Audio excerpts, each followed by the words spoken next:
Well, thank you very much, and thank you very much for inviting me as well. I'm Ulrike Hinz from WWF Germany, Policy Advisor for Climate and Energy, focusing on hydrogen. And I'm especially glad to be here today because I think I'm one of the very rare representatives of an NGO as well. And I think we've just heard a lot about collaboration, and for me as well, it counts a lot that we talk to each other and communicate within the different actors and stakeholders of this energy industry.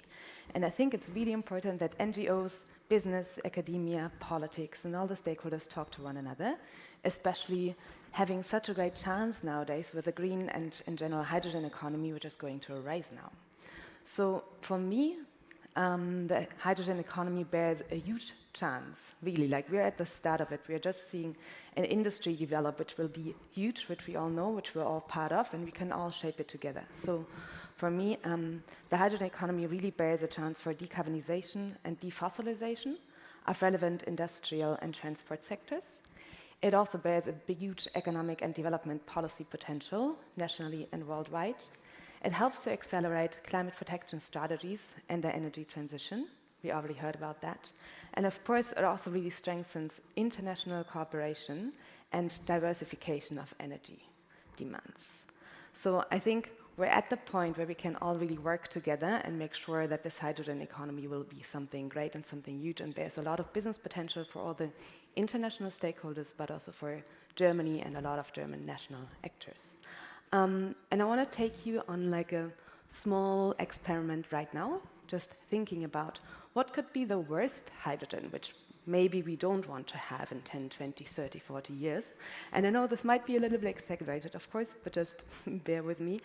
So maybe one of the worst hydrogen might be a hydrogen that does not reduce CO2 emissions nationally and internationally, that hinders local energy transition plans, that destroys ecosystems or harms them, that increases water stress, that hinders local value creation, violates human rights, leads to forced resettlement, ignores local interests, and creates unwanted geopolitical dependencies.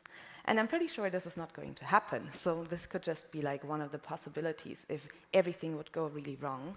And I think we just need to talk to each other and find a well-balanced solution in order to avoid all of this, which is definitely not in our interest to get there. So I'm actually here to also learn from you, and I think we've heard about regulation already a little bit, not make it too complicated, also to collaborate and communicate. So I have 3 questions for you.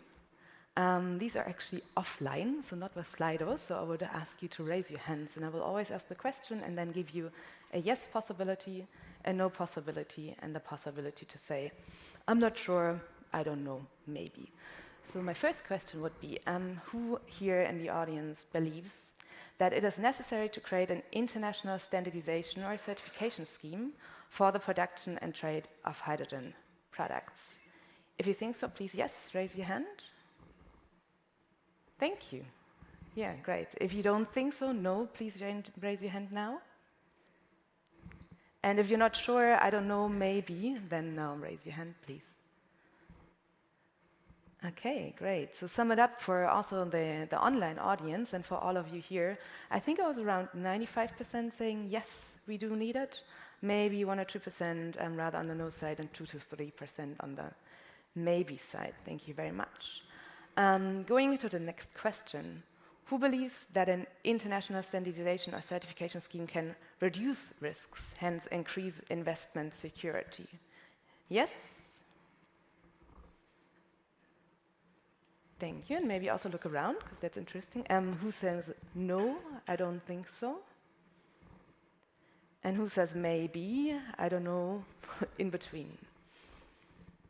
Okay, thank you. I think this was also quite obvious. I think around maybe 85% said yes, maybe 5% no, and maybe 5%, 5 to 10% around a maybe.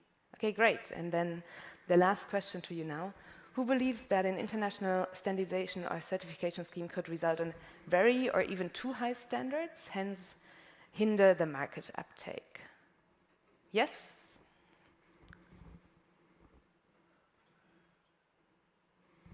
Thank you. Who says no? I don't think so. Thanks. And who says maybe, I don't know, somewhere in between? Interesting. Thank you. Yeah, I would say, to count it in my head quickly, I would say around 25% would say yes. Maybe also about the same, 30% no. And a lot of people were quite unsure, and it's still in between. So it's not clear yet how we actually structure this market and how we go about the regulation and the standardization and certification. And I think it was quite clear now, we don't know yet, and this is also my belief. And I think we need to, as I said before, really talk to each other in order to find a well-balanced solution that gives a lot of clarity and security for investors, for project developers, for national governments, for regional people, and to really find a well-balanced solution in order to get there.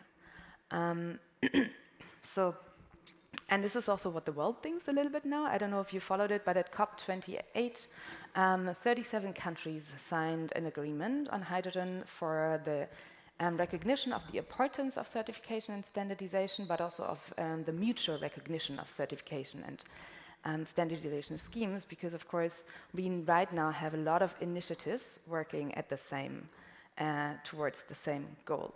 And that's also one of the things that I am doing in the future and we are doing. So within the Copernicus project, Power to X, maybe some of you know it, it's one of the biggest energy research schemes from the German government, spanning over 10 years and going into the third project phase right about now. We will also look at standardization and certification. And I'm planning to really do a stakeholder dialogue within there as well, with national stakeholders, but also with international actors specifically, and really bringing together academia, politics, civil society, companies, of course, project developers, and especially also financing institutions, because they play a tremendous role in bringing up the hydrogen market. So yeah, if you are interested, and that's basically my fourth question, but it's not with the raised arm, but if you're interested to participate in stakeholder processes in a workshop about how we can make it right, I want to learn about the challenges, about the opportunities, really about the practicalities for ramping out the hydrogen market, then please contact me and come up to me, maybe in the lunch break here, or maybe also online. You'll see my contact details in a second on LinkedIn or with my email address. I'm still on leave, but I will be back to WWF on the 1st of March, so then my email will also work again.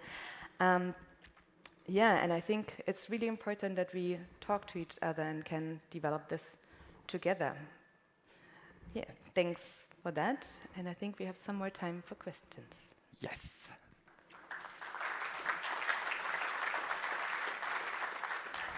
Thank you. First of all, I think we have a couple of questions here, and we start right away with the first one. What role does certification and tracking mechanisms play in verifying the sustainability of imported green hydrogen?